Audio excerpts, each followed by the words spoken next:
Teamfight Tactics Esports is finally here. This past weekend, over 500 players competed in the Team Liquid Open Qualifier for a spot at the Giant Slayer Fates North American Qualifier coming up at the end of this week. 8 players qualified, but only one walked away victorious. That player was AsianGamer5, a Zed and Riven 2 trick that showed that maximizing the efficiency of a comp can sometimes lead to great success. In this video, I want to break down 5 key moments that led to AsianGamer5 ultimately walking away top 1 in the tournament. For number 5, let's take a look at Day 1, Game 3. This is a moment where the effects aren't immediately obvious, but it showcases AsianGamer5's ability to read board state that has huge effects on his tournament run as a whole.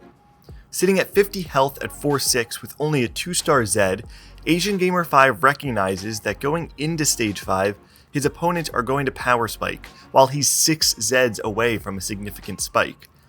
Rather than going for Zed 3, he abandons the reroll strategy to push for levels 8 and 9. With 4 different synergies that can be unlocked with a single unit, his outs for a win increase by leveling.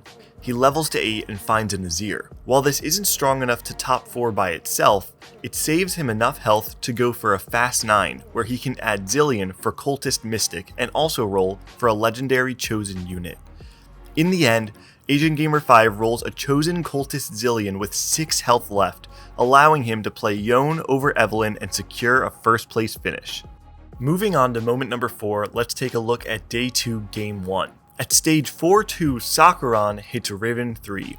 With AsianGamer5 sitting at 47 health and very far from Zed 3, he could very easily lose a significant amount of health to Sakharon depending on matchmaking. He plays him at 4-5, losing 10 health and going down to about 2 lives. However, AsianGamer5 doesn't play the Riven player again for the next 9 rounds, finally finding him again at 6-3. In that time, Sakharon eliminated 3 players in the lobby, with AsianGamer himself eliminating 1, rounding out the top 3. Because AsianGamer hadn't gone down to 1 life, he was able to freely slow roll for Zed at 7 without having to all in, while building an economy that allowed him to level to 9 for a modest 2nd place finish in a game that could have gone very poorly. Sometimes a little bit of RNG can go a long way.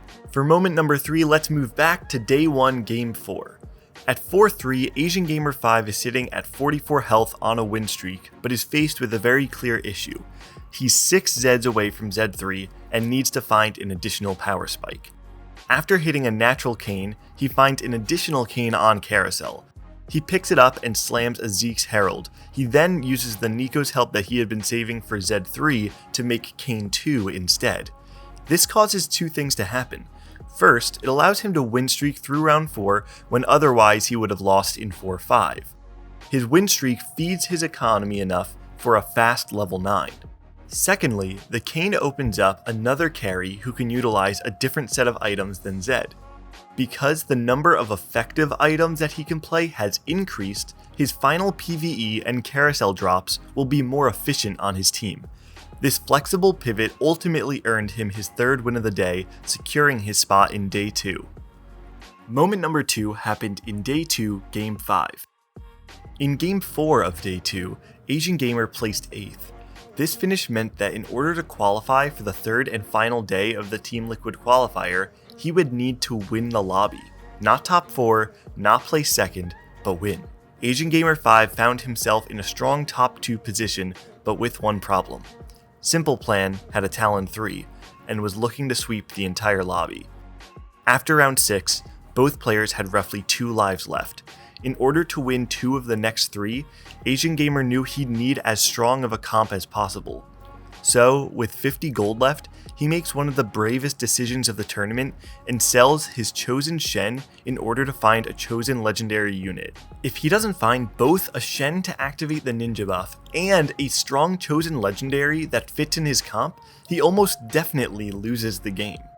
However, on his roll down, the unthinkable happens.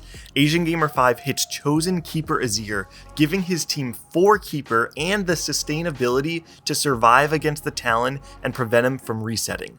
The insanely bold decision to sell his Shen gave him the only out possible to win the game and advance to the final day of qualifiers. The most important moment of AsianGamer5's run happened on Day 3, Game 3. Somehow, this guy always seems to find himself against 3-star 4-cost units. With 2 players sitting below 20 health, the winner of the next fight will take first in the lobby.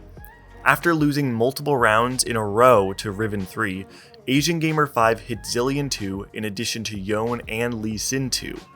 When the fight begins, Lee Sin draws aggro from the Riven and Cassiopeia, forcing Zilean to ult him instead of a carry. When Riven kills Lee Sin and moves to AsianGamer5's backline, Lee Sin revives and comes up huge by kicking Riven out of the fight, turning the tide of the fight into AsianGamer5's favor and enabling him to take the lobby. But the reason this moment is number 1 is not because it wins AsianGamer5 the lobby, it wins him the tournament. The 4-point differential earned by placing first instead of second is the difference between AsianGamer5 and Boomer and Zapper's points at the end of the tournament. This means that despite just falling short in Game 5 in a near first place finish, AsianGamer5 was still able to collect enough points to take the event and qualify for the next round of TFT World Qualifiers. Thank you guys so much for watching this video. If you enjoyed, please like, comment, and subscribe to see more TFT content coming out in the future. Thanks.